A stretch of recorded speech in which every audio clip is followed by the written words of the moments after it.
আল্লাহর নবী বলেন জিলহজ মাসের প্রথম 10 দিন যে কোনো মুসলমান ইবাদত করবে মা মিন আমালিন ইয়ামালুহুন্নাল মুসলিমু, কোন মুসলমান যদি জিলহজ মাসের প্রথম 10 দিন ইবাদত করে আহাব্বু ইলাল্লাহ, এটা না আল্লাহর কাছে সারা বছরের সমস্ত ইবাদতের চেয়েও শ্রেষ্ঠ। বলেন জিলহজ মাসের প্রথম 10 দিন, বলেন সারা বছরের সমস্ত ইবাদতের চেয়েও কি? সাহাবারা জিজ্ঞেস করলেন ইয়া রাসূলুল্লাহ ওয়ালাল জিহাদ ইয়া রাসূলুল্লাহ, জিহাদের চেয়েও শ্রেষ্ঠ? আল্লাহর নবী বলেন হ্যাঁ, জিহাদের চেয়েও শ্রেষ্ঠ। এবার রাসূল বলেন ইল্লা রাজুলুন খারাজা বিমালিহি ওয়া নাফসিহি ফালাম ইয়ারজি মিনহুমা শাইআ, আল্লাহর নবী বলেন তবে হ্যাঁ, যে ব্যক্তি আল্লাহর রাস্তায় বের হয়ে গেল তার জান আর মাল নিয়ে পুরোটাই আর ফেরত নিয়ে আসে নাই, আল্লাহর রাস্তায় শাহাদাত বরণ করছে, সে তার চেয়ে বেশি দামি। তাহলে এবার আজকে নিয়ত করেন জিলহজ মাস আমাদের জীবনে পেছনে কতবার গেছে? হ্যাঁ, যার 60 বছর তার কতবার গেছে? তো 20 বছর গেছে, আচ্ছা নাবালেগ অবস্থায় অবুঝ অবস্থায় আরো তো 40 বার গেছে। এবার রাসূল বলেন জিলহজ মাসে যদি প্রথম 10 দিনে প্রথম 9 দিনে কোন মুসলমান প্রতিদিন রোজা রাখে, একটা রোজা 1 বছরের রোজার সমান। আর যদি এই রাতে ইবাদত করে, একটা রাত লাইলাতুল কদরে জাগার সমান। এর আগে তো আপনাদের সাথে আমার আর দেখা হবে না, প্রসঙ্গক্রমে এই ওয়াজ আজকে করে দিলাম। যারা পারেন নিয়ত করেন আমি জিলহজ মাসের প্রথম 9 দিন রোজা রাখবো। হাত তোলেন, তোলেন। মুরব্বীরা না, আল্লাহ তৌফিক দান করেন। আল্লাহ এই পর্যন্ত আমার হায়াত বাড়ায় দেন। কিসের উপরে নিয়ত করছেন বলেন? জিলহজ মাসের প্রথম 9 দিন রোজা রাখবো তো ইনশাআল্লাহ। একদিন রোজা কত দিনের সওয়াব? 1 বছরের। একদিন রোজা 1 বছরের সওয়াব। الحمد لله نحمده ونستعينه ونستغفره ونؤمن به ونتوكل عليه ونعوذ بالله من شرور أنفسنا ومن سيئات أعمالنا، من يهده الله فلا مضل له ومن يضلله فلا هادي له، ونشهد أن لا إله إلا الله وحده لا شريك له، ونشهد أن سيدنا محمدًا عبده ورسوله। সকলে পড়ি আল্লাহুম্মা সাল্লি আলা মুহাম্মাদ ওয়া আলা আলি মুহাম্মাদ কামা সাল্লাইতা আলা ইব্রাহিম ওয়া আলা আলি ইব্রাহিম ইন্নাকা হামিদুম মাজিদ। اللهم بارك على محمد وعلى آل محمد كما باركت على إبراهيم وعلى آل إبراهيم إنك حميد مجيد. أما بعد فأعوذ بالله من الشيطان الرجيم. بسم الله الرحمن الرحيم. والفجر وليال عشر والشفع والوتر والليل إذا يسر هل في ذلك قسم لذي حجر ألم تر كيف فعل ربك بعاد إرم ذات العماد التي لم يخلق مثلها في البلاد وثمود الذين جابوا الصخر بالواد وفرعون ذي الأوتاد الذين طغوا في البلاد فأكثروا فيها الفساد فصب عليهم ربك سوط عذاب إن ربك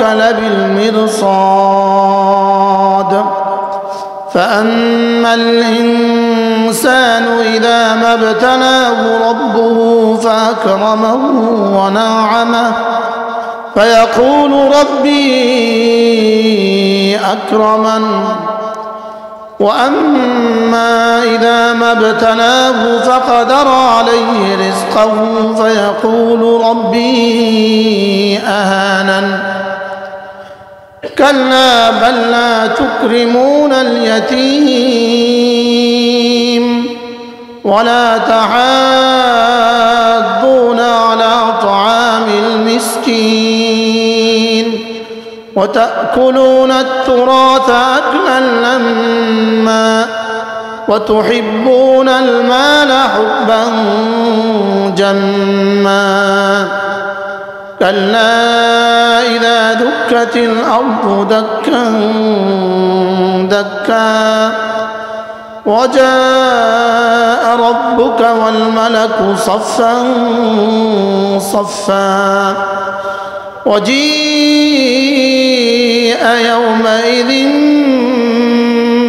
بجهنم يومئذ يتذكر الإنسان وأنى له الذكرى يقول يا ليتني قدمت لحياتي فيومئذ لا يعذب عذابه أحد ولا يوثق وثاقه أحد يا أيتها النفس المطمئنة ارجعي إلى ربك راضية مرضية فادخلي في عبادي وادخلي جنتي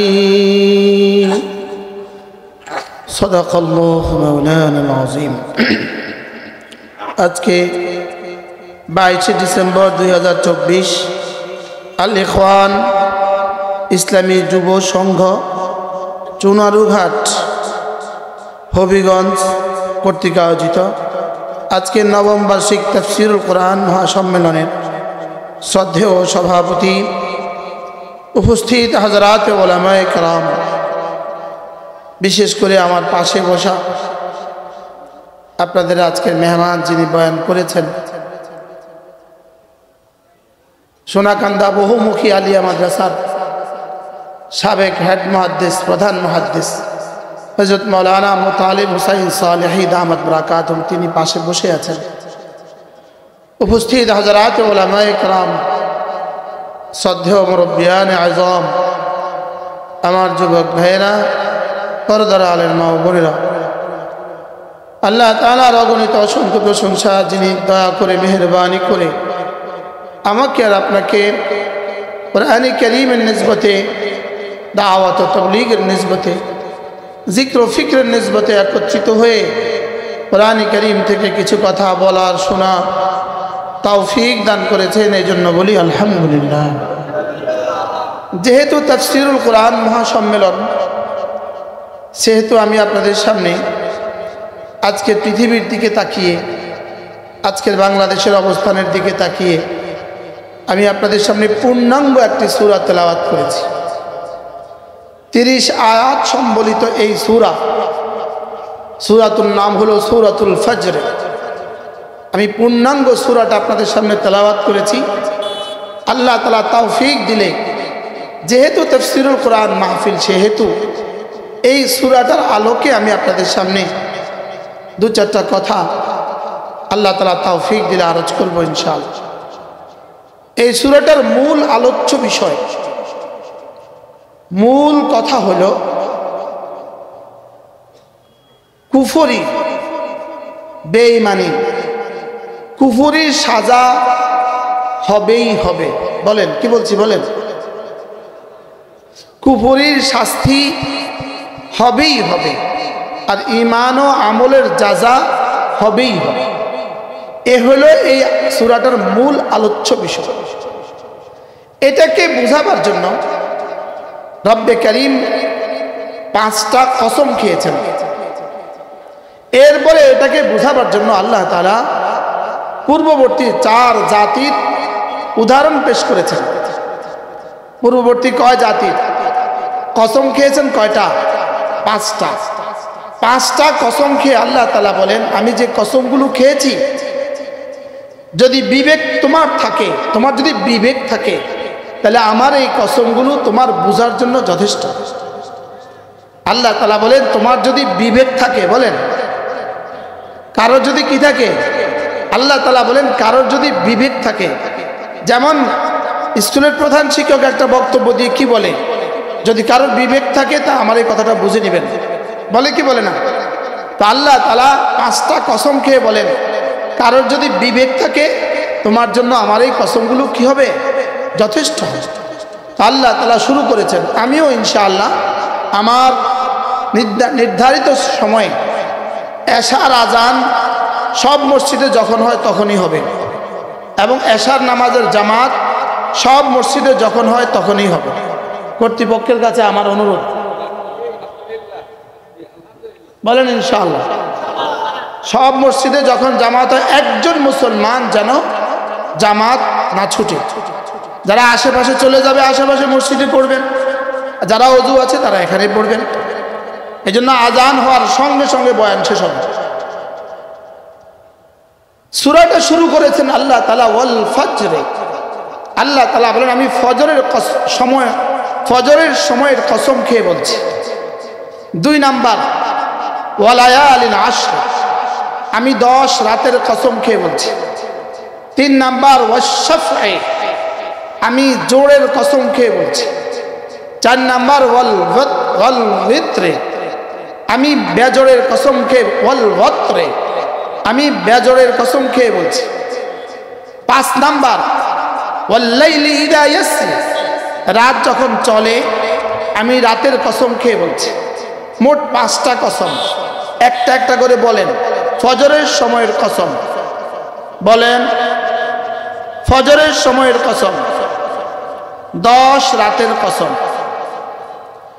বেজোড়ের কসম, বেজোড়ের কসম, রাত্রের কসম। কয়টা হয়েছে? সবক শুনান। 1 নাম্বার, 2 নাম্বার 10 রাতের কসম, 3 নাম্বার জোড়ের কসম, 4 নাম্বার বেজোড়ের কসম, 5 নাম্বার রাত্রির কসম। যারা পান খাচ্ছেন পান ফেলে দেন, এই পানটা ফেলে দেন, মাঠে ফেলে দেন। আমি কোরআন কারীমের তাফসীর করব, আপনি পান খাবেন, এটা হবে না, এটা হবে না। বাদাম খাবেন মাঠে বসে, এটা হবে না। প্রতিটা আয়াত আমি আপনার কাছ থেকে সবক শুনে সামনে যাব ইনশাআল্লাহ। কয়টা কসম বলেন? 1 নাম্বার ফজরের কসম। ফজরের কসম কেন খাইলেন? ফজরের সময়টা আল্লাহ তাআলার কাছে সবচেয়ে দামি সময়। ফজরের সময় আল্লাহ তাআলার কাছে সবচেয়ে কি? আর আল্লাহ তাআলার কাছে ফজরের নামাজের দাম সবচেয়ে বেশি। ফজরের নামাজের দাম কি? সবচেয়ে বেশি। ফজরের 2 রাকাত নামাজ, রাকাতা সালাতুল ফজরে, ফজরের 2 রাকাত নামাজ খায়রুম মিনাদ দুনিয়া ওয়া মা ফিহা, দুনিয়ার মধ্যে যা আছে তার চেয়েও দামি। এবার ফজরের 2 রাকাত নামাজ, মান সাল্লা সালাতাল ফজরে ফাহুয়া ফি জিম্মাতিল্লাহ, যে ফজর নামাজ পড়লো সে আল্লাহ তাআলার জিম্মাদারিতে ঢুকে গেল। বলেন, যে ফজরের নামাজ পড়লো, বলেন সে আল্লাহ তাআলার জিম্মাদারিতে কি ঢুকে গেল। তাহলে ফজরের সময়টা দামি না বেদামি?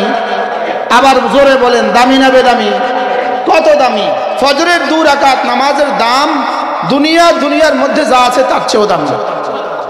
যদি একটানা 30 দিন ফজরের নামাজ পড়লে আপনাকে চুনারুঘাটে একটা দোকানের দিত, দোকান 250 ফুটের একটা দোকান, 200 ফিটের একটা দোকান দিত আপনাকে 30 দিন নামাজ পড়লে, বলুন তো কে কে ছাড়তেন? আমরা কেউ ছাড়তাম? আচ্ছা, যদি 60 দিন নামাজ পড়লে হবিগঞ্জে একটা দোকান দিত, বলেন কেউ ছাড়তাম? আচ্ছা, 1 বছর নামাজ পড়লে আমেরিকার একটা ভিসা দিত, বলেন? 1 বছর ফজর নামাজ পড়লে আমেরিকার একটা ভিসা দিত, কেউ ছাড়তাম? তাহলে বলেন, অথচ আল্লাহর নবী বলেন as-সাদিক আল-মাসদুক, তিনি বলেন ফজরের নামাজ যে পড়লো 2 রাকাত নামাজ, এটা মুহাদ্দিসিন বলেন ফজরের 2 রাকাত সুন্নাত। এই হাদিস ফজরের 2 রাকাত সুন্নতের নেকি, ফজরের নেকি ঘোষণা দেওয়ার, ফরজের নেকি ঘোষণা দেওয়ার ঘোষণা কোনো মানুষের পক্ষে নাই। আরে সুবহানাল্লাহ বলেন। ফজরের ঘোষণা দেওয়ার, ফরজের ঘোষণা, বলেন ফরজের নেকি ঘোষণা দেওয়ার ঘোষণা জিবরিলের পক্ষেও নাই। ফরজের নেকি ঘোষণা কোনো মানুষ দিতে পারবে না, কারণ ফরজ কার? ফরজ আল্লাহ, ফরজ হলো কার? আল্লাহ। এই জন্য মাগরিবের 3 নামাজে 3 রাকাতে কত নেকি হয়েছে জিবরিল জানে না। সুবহানাল্লাহ বলবেন। এই জন্য মাগরিবের 3 রাকাত পড়লে কি দিবে এটা হাদিসে আসে নাই। এশার 4 রাকাত পড়লে কি দিবে এটা হাদিসে আসে নাই। আসরের 4 রাকাত পড়লে কি দিবে এটা হাদিসে আসে নাই। কেন আসে নাই? এটা আল্লাহ তাআলার, আল্লাহ নিজে দিবেন, নিজেই এর দাম নিজের কাছে রেখে দিয়েছে। হ্যাঁ, রাকাতা সালাতুল ফজরে খায়রুম মিনাদ দুনিয়া ওয়া মা ফিহা, ফজরের 2 রাকাত নামাজ দুনিয়ার মধ্যে যা আছে তার চেয়েও দামি। এখানে মুহাদ্দিসিন বলেন ফজরের 2 রাকাত সুন্নাত, সুন্নাত যদি এত দাম হয় ফজরের ফরজের দাম কত? এবার আমি যেটা বললাম ইয়া রাসূলুল্লাহ, সুন্নতের যদি এত দাম হয় ফজরের ফরজের দাম কত? এবার আল্লাহর নবী বলেন ফজরের ফরজের দাম কত এটা আমি বলতে পারবো না, তবে আমাকে আমার রব যেটা ঢেলে দিয়েছেন সেটা আমি তোমাদেরকে শোনাচ্ছি। মান সাল্লা সালাতাল ফজরে ফাহুয়া ফি জিম্মাতিল্লাহ, ফজরের নামাজ পড়লো যে আল্লাহর জিম্মায় ঢুকলো সে। ফজরের নামাজে পড়লো যে আল্লাহর জিম্মায় ঢুকলো সে। ফজরের নামাজ, বলেন এক আওয়াজ, ফজরের নামাজে পড়লো যে আল্লাহর জিম্মায় ঢুকলো সে। হাত তুলে দেখান কে কে পড়বেন, বলেন ইনশাআল্লাহ, বলেন ইনশাআল্লাহ।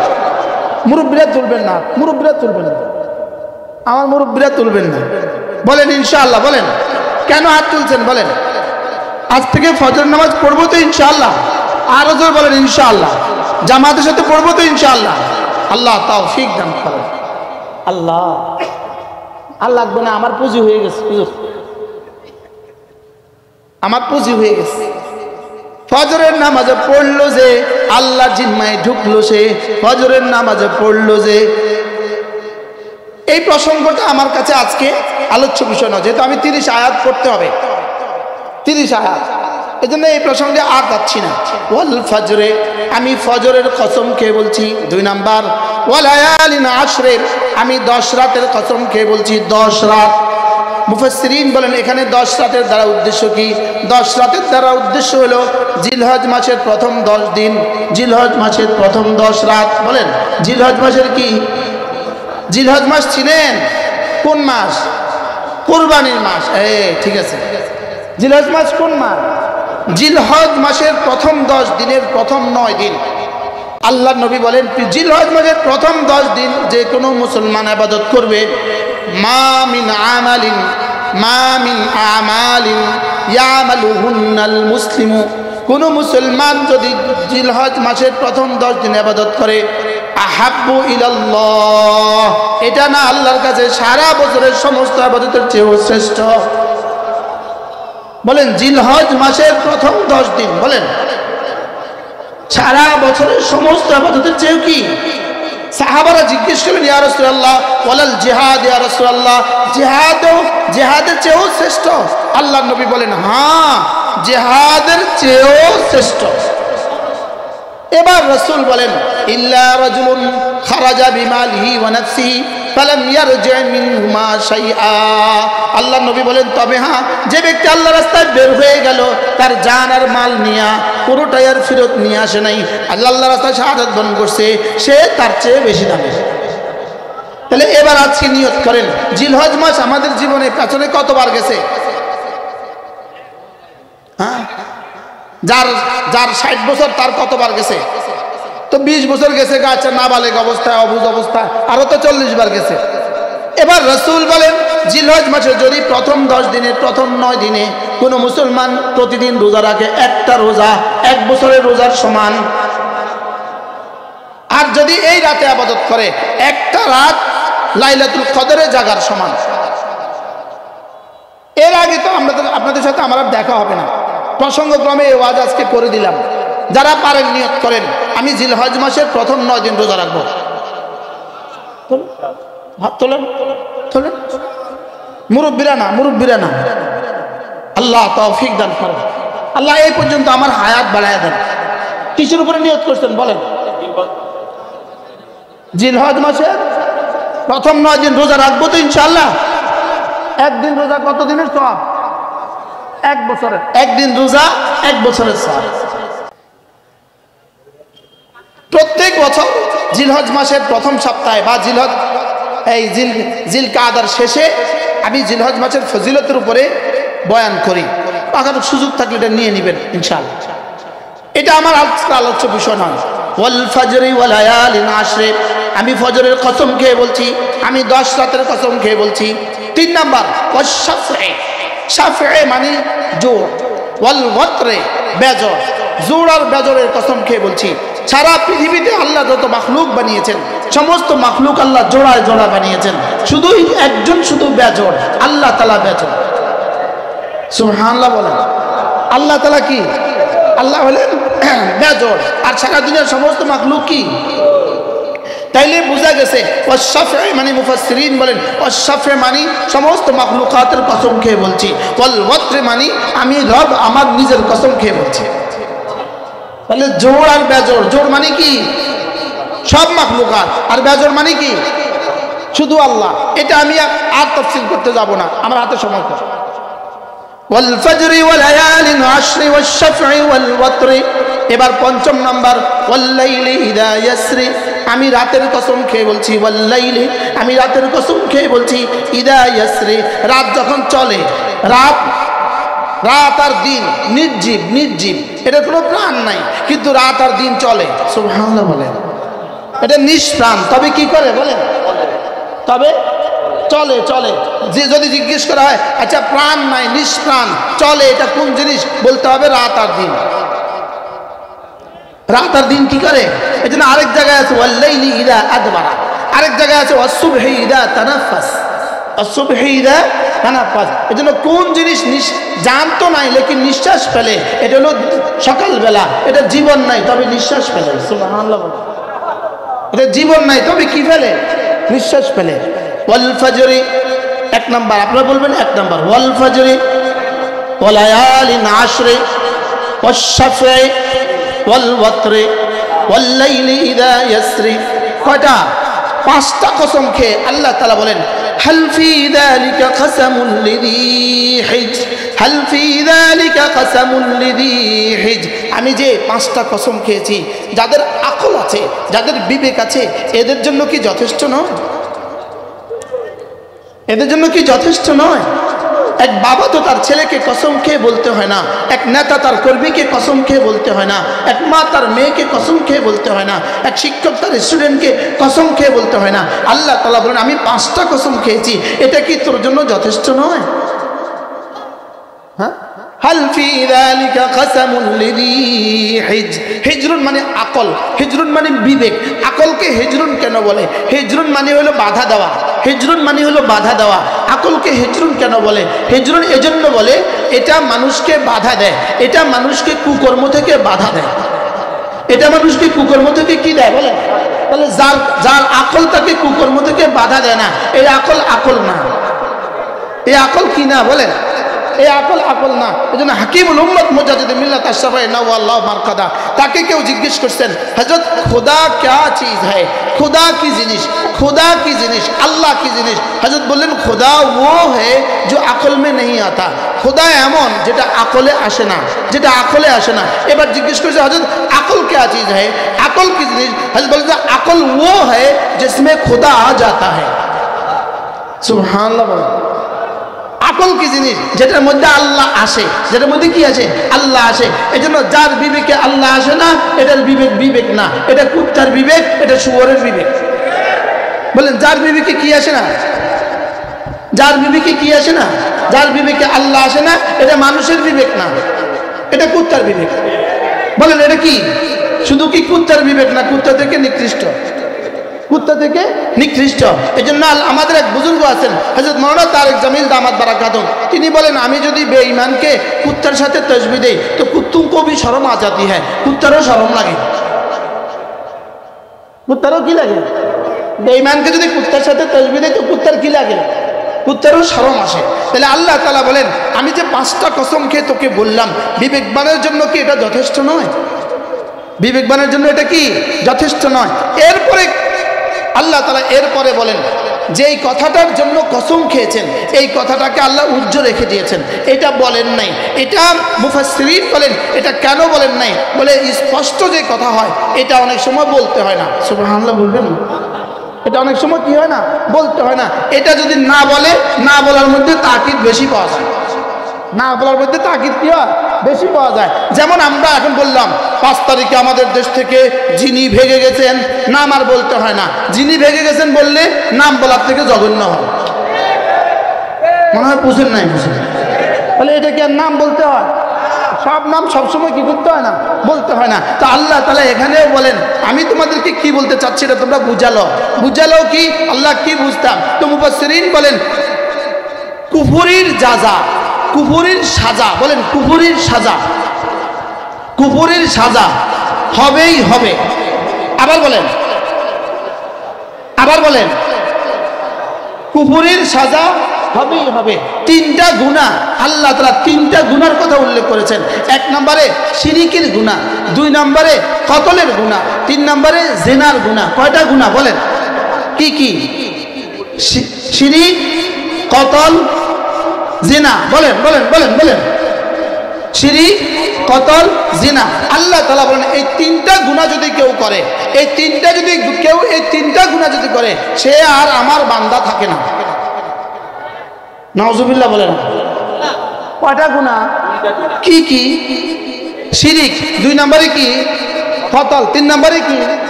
ওয়াইবাদুর রহমান আল্লাযীনা ইয়ামশুনা আলাল আরদি হাওনা। এবার বলতে কি বলেন? আল্লাযীনা লা يدعون مع الله والذين لا يدعون مع الله إلها آخر ولا يقتلون النفس التي حرم الله إلا بالحق ولا يزنون ومن يفعل ذلك يلقى أثاما يضاعف له العذاب يوم القيامة ويخلد فيه مهانا। رب العالمين বলেন যারা 3টা কাজ করে, 1 নম্বরে যারা শিরক করে, 2 নম্বরে যারা কতল করে, অন্যায়ভাবে হত্যা করে, 3 নম্বরে যারা জিনা করে, আল্লাহ তাআলা বলেন ইয়ালকা আথামা, এরা এমন এক গুনাহ করে ফেললো, ইয়ালকা আথামা এরা বিশাল বড় গুনাহ করে ফেললো। 2 নম্বরে ইউদাফ লাহুল আযাবু, এদের আযাব হবে ডবল। আল্লাহ আমাদের সবাইকে হেফাজত করেন। সকলে বলেন আমিন। আল্লাহুম্মা লা তুসাল্লিতহুম আলা আহাদ, আল্লাহ এদেরকে আর কাউকে হত্যা করার জন্য সুযোগ দিও না। বলেন না আমিন। আল্লাহ এদেরকে আর কাউকে হত্যা করার কি দিও না। বলেন আল্লাহ কাউকে হত্যা করার সুযোগ দিও না। হযরত সাঈদ ইবনে জুবায়ের রাদিয়াল্লাহু তাআলা আনহু, হযরত বিখ্যাত তাবী হযরত সাঈদ ইবনে জুবায়ের রাদিয়াল্লাহু তাআলা তাকে যখন হত্যা করেছে আল্লাহ, ইয়াজিদ তাকে যখন হত্যা করেছে, হযরত সাঈদ ইবনে জুবায়ের এর আগে বলছিল আল্লাহ লা তুসাল্লিতহু আলা আহাদ, আল্লাহ তাকে আর কাউকে হত্যা করতে দিও না, তাকে আর কাউকে হত্যা করতে দিও না।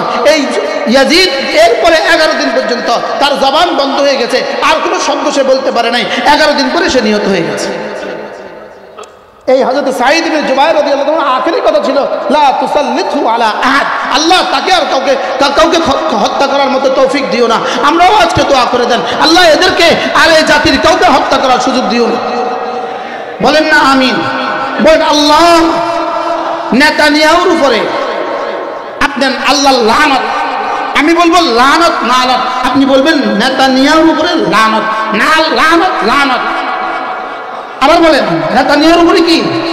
নেতানিয়াহু কে? ইসরায়েলের প্রধানমন্ত্রীর নাম কি? আমি বলবো নেতানিয়াহুর উপরে লানত। আপনারা বলেন, হুজুর মুরব্বীরা আপনারাও বলেন বলেন লানত, লানত, নেতানিয়াহুর উপরে লানত।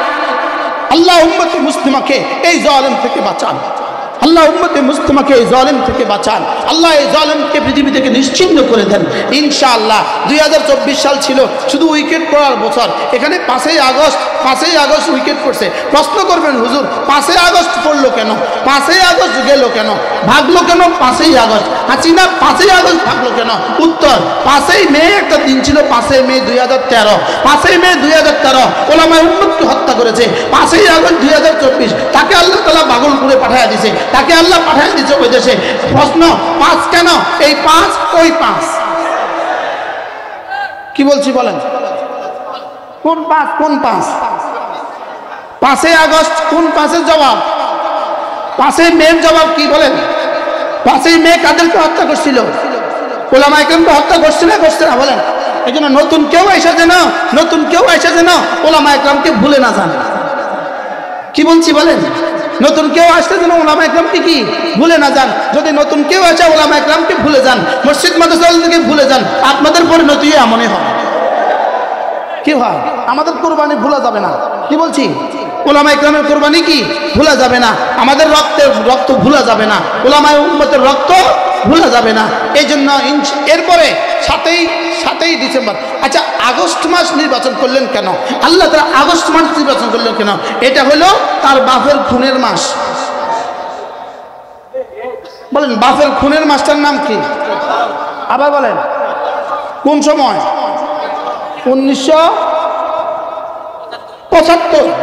1975 ওই 15ই আগস্ট আল্লাহ তাআলা আগস্ট তাদেরকে যেন আর না ছাড়ে, যেন কিয়ামত পর্যন্ত আগস্ট বইলা বাচ্চাদেরকে ঘুম পাড়ায়। কি হয়? ইন্না রাব্বাকা লাবিল মিরসাদ, রব বসে আছে, রব পাহারা চৌকিতে বসে আছে। বলেন পাহারা চৌকিতে কি আছে? রব পাহারা চৌকিতে বসে আছে। এই জন্য যুবকরা যারা আছো, এই মাঠে যুবক যারা আছো, তোমরা নিয়ত করো আজ থেকে আর নামাজ ছাড়বো না। বলেন ইনশাআল্লাহ। বলেন আল্লাহ ছাড় দেয় ছেড়ে দেয় না। বলো আল্লাহ ছাড় দেয় ছেড়ে দেয় না। হাত নামান। আল্লাহ ছাড় দেয় ছেড়ে দেন না। বলেন আল্লাহ ছাড় দেয়। আবার বলেন আল্লাহ ছাড় দেয়। ছাড় দিছে কত বছর? ছাড় দিছে 16 বছর। ছাড় দিছে কত বছর? বাশার আল আসাদকে ছাড় দিছে কত বছর? 24 বছর। কত বছর? 24 বছর। তারে ছাড় দিছে 24 বছর। নেতানিয়াহুকে ছাড় দিচ্ছে ইনশাআল্লাহ, অচিরেই ছেড়ে দিবেন না। বলেন ইনশাআল্লাহ। এই জন্য মোদিকেও ছাড় দিচ্ছেন, ছেড়ে দিবেন না। বলেন মোদিকেও কি দিচ্ছেন? ছাড় দিচ্ছেন, ছেড়ে দিবেন না। হাসাব্বা আলাইহিম রাব্বুকা সাওতা আযাব ইন্না রাব্বাকা লাবিল মিরসাদ। এবার আল্লাহ তাআলা বলেন, হে মানুষ শুনো, فأما الإنسان إذا ما ابتلاه ربه فأكرمه ونعمه فيقول ربي أكرمن وأما إذا ما ابتلاه فقدر عليه رزقه فيقول ربي أهانن। আল্লাহ তাআলা বলেন, হে মানুষ, তোমাদেরকে যদি আমি পরীক্ষা করার জন্য কিছু সম্পদ দেই, পরীক্ষা করার জন্য তোমাদেরকে যদি আমি কিছু ইজ্জত দেই, বলেন আল্লাহ ইজ্জত দেয় কেন? জোরেন বলেন কেন? আল্লাহ সম্পদ দেয় কেন? পরীক্ষার জন্য। আল্লাহ তাআলা বলেন, আমি তোমাদেরকে যখন পরীক্ষার জন্য সম্পদ দান করি, পরীক্ষার জন্য যদি তোমাকে ইজ্জত দান করি, তো তুমি তখন আমাকে ভুলে যাও। তুমি কি বলো জানো? তুমি একটা কথা বলো, আমার রব আমাকে সম্মান করছে, আমার রব আমাকে কি করছে? সম্মান করছে। যদি তোমার রিজিক একটু কমায়া দেই আমি, তুমি কি বলো? আমাকে তিনি অপমান করছেন, আমাকে রব অপমান করছেন। আল্লাহ তাআলা বলেন, কাল্লা, না না, এটা এভাবে নয়। আমি মাল দেই সম্মানের জন্য নয়, মাল দারিদ্রতা দেই অপমানের জন্য নয়, মাল দেই শুধু পরীক্ষার জন্য, আর দারিদ্রতা দেই শুধু পরীক্ষার জন্য। মাল দেওয়ার পরে যদি তুমি শুকরের পরীক্ষায় টিকে যাও, সম্মান করার পরে যদি তুমি শুকরের পরীক্ষায় টিকে যাও, তো এর থেকে কোটি কোটি গুণের দামি সম্পদ জান্নাত তোমাকে দিয়ে দেবে। আর আমি তোমাকে দারিদ্রতা দেই, তোমাকে অপমান করে আমি দারিদ্রতা দেই না, তোমাকে না ভালোবেসে আমি তোমাকে দারিদ্রতা দেই না, বলকে দারিদ্রতা কেন দেই? শুধু তোমাকে পরীক্ষার জন্য দারিদ্রতা দেই, দেখি তুমি সবর করো কিনা। যদি দারিদ্রতার পরীক্ষায়, সবরের পরীক্ষায় যদি তুমি টিকে যেতে পারো, তো আমি কথা দিলাম এই দুনিয়ার এই সামান্য সম্পদ থেকে তোমাকে আমি জান্নাতে আমার মাইয়ে দিয়ে দিই। কি ভাই? তাহলে বলেন তো দেখি সম্পদ দেয় কেন? জোরে বলেন কেন? সম্পদ দেয় পরীক্ষা করার জন্য, ইজ্জত দেয় কেন? পরীক্ষা করার জন্য। এবার সম্পদ আর ইজ্জত পাইয়া যদি এটাকে নিজের যোগ্যতা মনে করো, সম্পদ আর ইজ্জত পাইয়া যদি আল্লাহ তাআলাকে ভুলে যাও, তা আল্লাহ এভাবে 5 আগস্টের মধ্যে ভাগায়া দেয়। কি ভাই বুঝেন নাই কিছু? যদি আজকে ওই দিন থাকতো আর তারাও এখানে থাকতো, তা আমাদের বয়ানটা এখন কেমন হইতো? হ্যাঁ, আর উনি এখন এখানে বসে বসে কি বলতো? আমার বয়ান শেষে কি বলতো উনি? এতক্ষণে কয়বার জঙ্গি কইতো? জোরে বলে। আসলে জঙ্গি আমরা না, তারা। আমরা জঙ্গি হইয়া কয়জন খুন করছি, তারা শান্ত হইয়া কয়জন খুন করছে? তারা শান্তিপ্রিয় হইয়া কয়জন খুন করছে? আমরা জঙ্গি হইয়া কয়জন খুন করছি? কি ভাব আমরা কয়জন খুন করছি? এই দেশের ওলামা একদম 16 বছরে কয়জন খুন করছে? আমরা হইলাম জঙ্গি, আমরা একজনও খুন করি নাই। ওরা হলেন শান্তিপ্রিয়, কতজন খুন করছে? তাহলে বোঝা গেছে এটাই হলো ওই শয়তানের ওই অংশ। কি ভাই, এদেরকে জঙ্গি ক আর খুন তোরা ক। কি ভাই, শেষ পর্যন্ত বোধোদয় হয়েছে আমাদের আজকের বাংলাদেশের র্যাব প্রধান, তিনি অকপটে বলে ফেলেছেন গত 16 বছরে জঙ্গি দমন নামে যত ষড়যন্ত্র হয়েছে, জঙ্গি দমন যা হয়েছে সব ছিল নাটক, সব ছিল কি বলেন? কত মারকুল খালি করেছে জঙ্গি দমনের নামে, কত নারীকে বিধবা করেছে জঙ্গি দমনের নামে, কত স্বামীকে, কত বাবাকে সন্তান হারা করেছে জঙ্গি দমনের নামে। তাহলে জঙ্গি দমন করছে না সন্ত্রাস করে নিজের গদিটাকে হত্যা করে নিজের গদিটাকে সুসংগত করার চেষ্টা করেছে? কি জঙ্গি দমন করছে না নিজের গদি হেফাজতের চেষ্টা করছে? বুঝাইতে পারলাম না। জঙ্গি দমন করছে না গদি হেফাজতের চেষ্টা করছে? শেষ পর্যন্ত গদি আছে না নাই? আর জঙ্গিরা এই দেশে আছে না নাই? সুবহানাল্লাহ বলেন। যাদেরকে জঙ্গি বলেছে তারা আছে, যাদেরকে জঙ্গি বলেছে তারা কি? আমরা জঙ্গি না শান্তিপ্রিয়, আর তারা জঙ্গি না শান্তিপ্রিয়। এজন্য এখন যদি বিদেশের মাটিতে বসে বসে স্বপ্ন দেখেন আবার আসবেন, আবার আসবেন, আবার আসবেন, কিয়ামত পর্যন্ত হবে না। বলেন না ইনশাআল্লাহ? বলেন, হাত তুলে বলেন ইনশাআল্লাহ। বলেন ইনশাআল্লাহ, বলেন ইনশাআল্লাহ, ইনশাআল্লাহ, ইনশাআল্লাহ। কিয়ামত পর্যন্ত আর কি হবে না। এটা পৃথিবীর ইতিহাসে নাই যে একবার ভেঙে যায় তার চেয়ে আর দেশে আসে না। লাশও আসবে না, লাশ। বলেন ইনশাআল্লাহ। এটা আসমানের মালিক সিদ্ধান্ত নিয়েছে। আমাদের দেশে যখন 2 বাচ্চা ঝগড়া করে, দেখে দেখবেন আপনারা, 2 বাচ্চা যদি ঝগড়া করে একটাটারে কি বলে জানেন? তোরে এমন মার দিমু, বাপের নাম ভুলে দিমু। কি বলে বলেন? সবাই বলেন না, কি বলবে বলেন? কি কয়? তো 5 আগস্টের পর থেকে বাপের নাম আছে না ভুলে গেছে? রাস্তার মোড়ে বাপের ছবি, মোড়ে মোড়ে বাপের ছবি, ঢাকা শহরের রাস্তা রাস্তা বাপের ছবি, সেনাবাহিনীর ভিতরে বাপের ছবি, পুলিশ লাইনে বাপের ছবি, সিনেমা হলে বাপের ছবি, বাথরুমে বাপের ছবি। আছে না নাই? ভুলাইছে কে? কিনলি গা ভুলাই দিছি।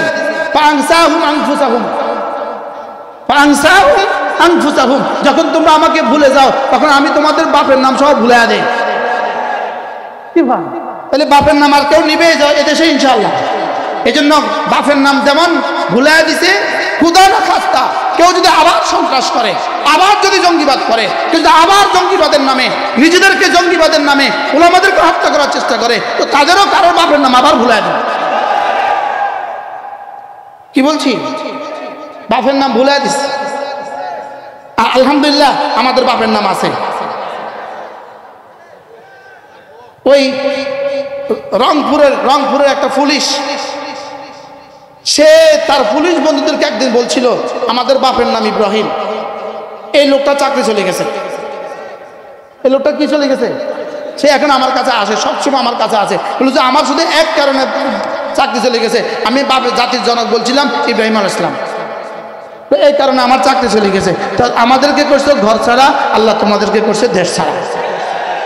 তো তাহলে বোঝা গেছে কি, বোঝা গেছে যে আল্লাহকে যে ভুলে যায় আল্লাহ তাকে বাপের নাম ভুলাই দেয়, তার নামও ভুলাই দিবে কয়েকদিন পরে। একটা বুদ্ধি করছে, আমাদের এয়ারপোর্টের গায়ে হযরত শাহজালাল লিখছে। কি পরিমাণ বুদ্ধিটা কইরা এয়ারপোর্টের গায়ে আব্বার নাম লেখে না? কি ভাই, এয়ারপোর্টের গায়ে যদি আব্বার নাম লিখতো তাহলে জাতির একটু অসুবিধা বেশি হয়ে যেত, কারণ সারা দুনিয়ার সমস্ত এয়ারপোর্টের সিলচাপ্পর গুলো আবার মুছতে কষ্ট হতো। কি ভাই, ঢাকা থেকে পদ্মা সেতুর মধ্যে এই রাস্তাটা জাতির জনক বঙ্গবন্ধু, জাতির জনক বঙ্গবন্ধু কি এক্সপ্রেস ওয়ে, ওখানে আলহামদুলিল্লাহ এই মাথা থেকে এই পর্যন্ত লিখে দিয়েছে জাতির পিতা ইব্রাহিম আলাইহিস সালাম এক্সপ্রেস ওয়ে। কি ভাই, তাহলে এয়ারপোর্টের গায়ে যদি লিখে দিত আমাদের একটু কি হয়ে যেত, জাতির একটু অর্থ বেশি কষ্ট ক্ষতি হয়ে যেত।